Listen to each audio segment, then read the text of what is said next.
Hello there, and thank you for joining us. For tonight's story, I'm going to be reading parts 1 through 3 of a 9-part story from Leo Tolstoy. This is one of my favorite stories I've read to my kids several times. It is a really good lesson in life. It's called How Much Land Does a Man Need? And we'll be reading parts 1 through 3.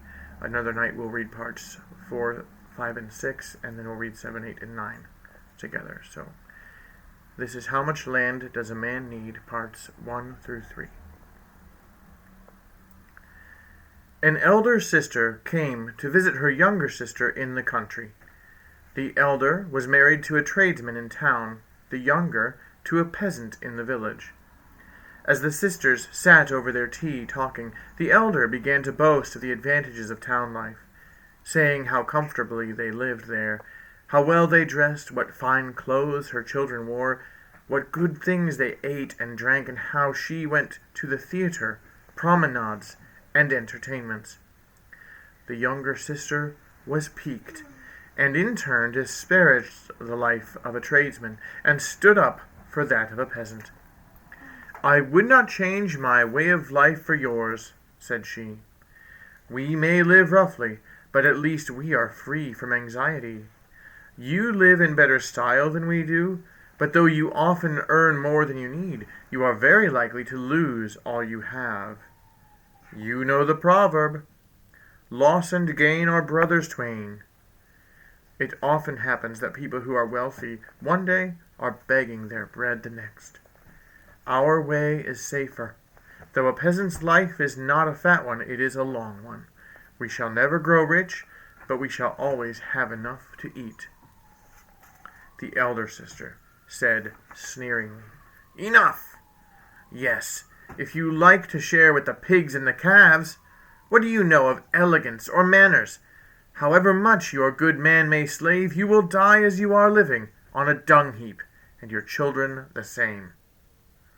"Well, what of that?" replied the younger. "Of course our work is rough and coarse, but on the other hand it is sure, and we need not bow to anyone. But you, in your towns, are surrounded by temptations.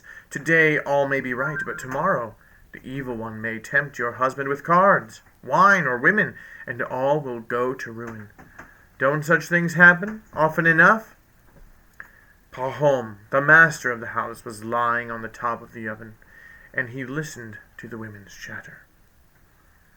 "It is perfectly true," thought he. "Busy as we are from childhood tilling Mother Earth, we peasants have no time to let any nonsense settle in our heads. Our only trouble is that we haven't land enough. If I had plenty of land, I shouldn't fear the devil himself." The women finished their tea, chatted a while about dress, and then cleared away the tea things and lay down to sleep. But the devil had been sitting behind the oven, and had heard all that was said. He was pleased that the peasant's wife had led her husband into boasting, and that he had said that if he had plenty of land, he would not fear the devil himself. "All right," thought the devil, "we will have a tussle. I'll give you land enough, and by means of that land, I will get you into my power." Part 2.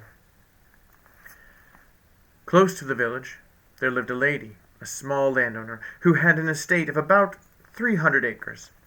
She had always lived on good terms and with the peasants, until she engaged as her steward an old soldier, who took to burdening the people with fines. However careful Pahom tried to be, it happened again and again that now a horse of his got among the lady's oats, now a cow strayed into her garden, now his calves found their way into her meadows, and he always had to pay a fine. Pahom paid, but grumbled, and, going home in a temper, was rough with his family. All through that summer, Pahom had much trouble because of this steward, and he was even glad when winter came and the cattle had to be stabled. Though he grudged the fodder when they could no longer graze on the pasture land, at least he was free from anxiety about them. In the winter, the news got about that the lady was going to sell her land, and that the keeper of the inn on the high road was bargaining for it. When the peasants heard this, they were very much alarmed. "Well," thought they, "if the innkeeper gets the land, he will worry us with fines worse than the lady's steward. We all depend on that estate." So the peasants went on behalf of their commune, and asked the lady not to sell the land to the innkeeper, offering her a better price for it themselves. The lady agreed to let them have it. Then the peasants tried to arrange for the commune to buy the whole estate, so that it might be held by all in common. They met twice to discuss it, but could not settle the matter. The evil one sowed discord among them, and they could not agree. So they decided to buy the land individually, each according to his means, and the lady agreed to this plan as she had to the other. Presently Pahom heard that a neighbor of his was buying 50 acres, and that the lady had consented to accept 1/2 in cash and to wait a year for the other half. Pahom felt envious. "Look at that," thought he.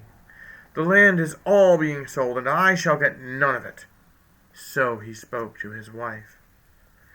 "Other people are buying," said he, "and we must also buy 20 acres or so.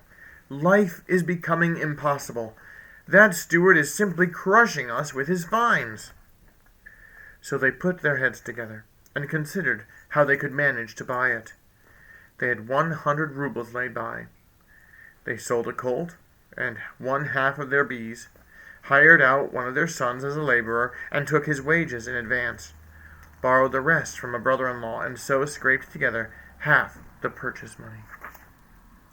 Having done this, Pahom chose out a farm of 40 acres, some of it wooded, and went to the lady to bargain for it.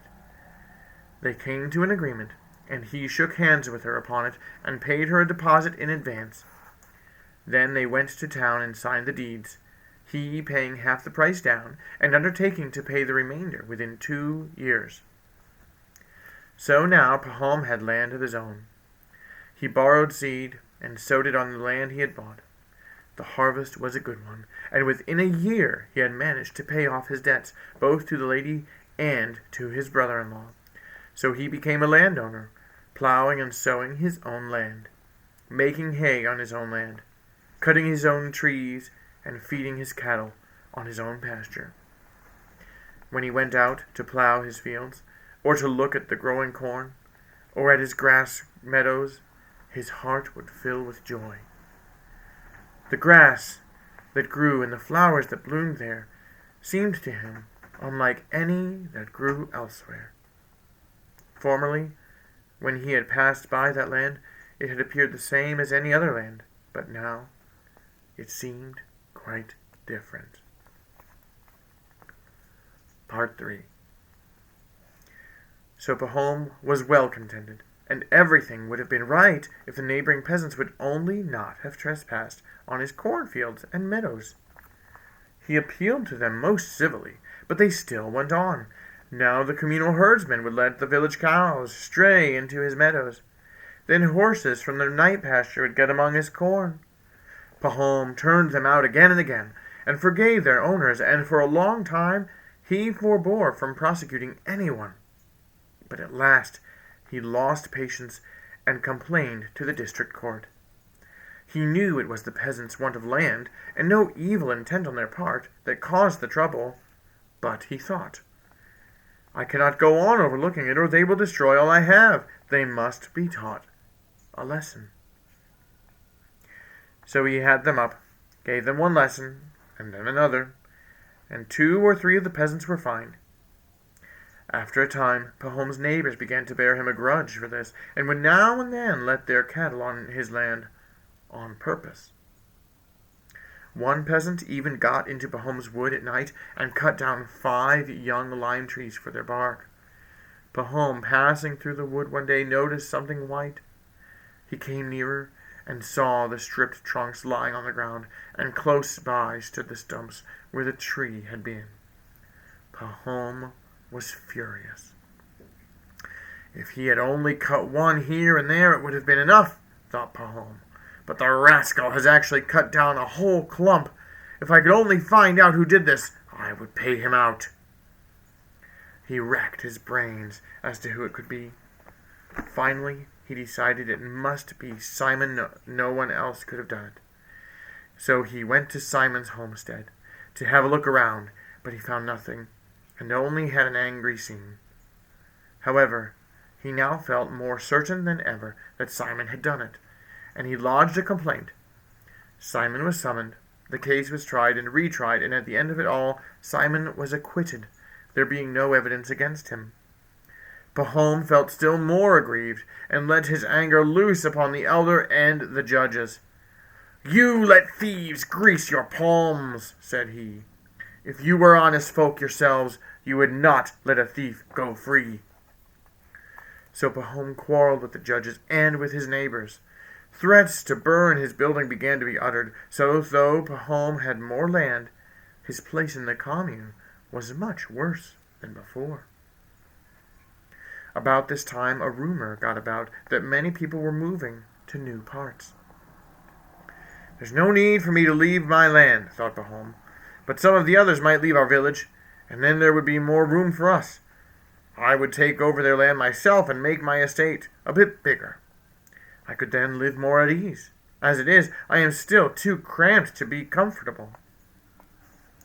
One day Pahom was sitting at home when a peasant, passing through the village, happened to call in. He was allowed to stay the night, and supper was given him. Pahom had a talk with this peasant and asked him where he came from. The stranger answered that he came from beyond the Volga, where he had been working. One word led to another, and the man went on to say that many people were settling in those parts. He told how some people from his village had settled there. They had joined the commune and had 25 acres per man granted them. The land was so good, he said, that the rye sown on it grew as high as a horse, and so thick that 5 cuts of a sickle made a sheaf. One peasant, he said, had brought nothing with him but his bare hands, and now he had 6 horses and 2 cows of his own. Pahom's heart kindled with desire. He thought, "Why should I suffer in this narrow hole, if one can live so well elsewhere? I will sell my land and my homestead here, and with the money I will start afresh over there and get everything new. In this crowded place one is always having trouble, but I must first go and find out all about it myself." Towards the summer he got ready and started. He went down the Volga on a steamer to Samara, then walked another 300 miles on foot, and at last reached the place. It was just as the stranger had said. The peasants had plenty of land. Every man had 25 acres of communal land given him for his use, and anyone who had money could buy, besides, at 2 shillings an acre, as much good freehold land as he wanted. Having found out all he wished to know, Pahom returned home as autumn came on, and began selling off his belongings. He sold his land at a profit, sold his homestead and all his cattle, and withdrew from membership of the commune.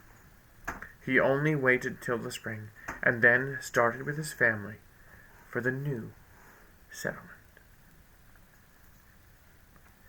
That was the end of part 3. This is the story, How Much Land Does a Man Need? And we can see how Pahom, starting with very little or nothing, works his way up, and still needs more. We'll read 4, 5, and 6 next time. Thank you so much for listening. Good night, everybody.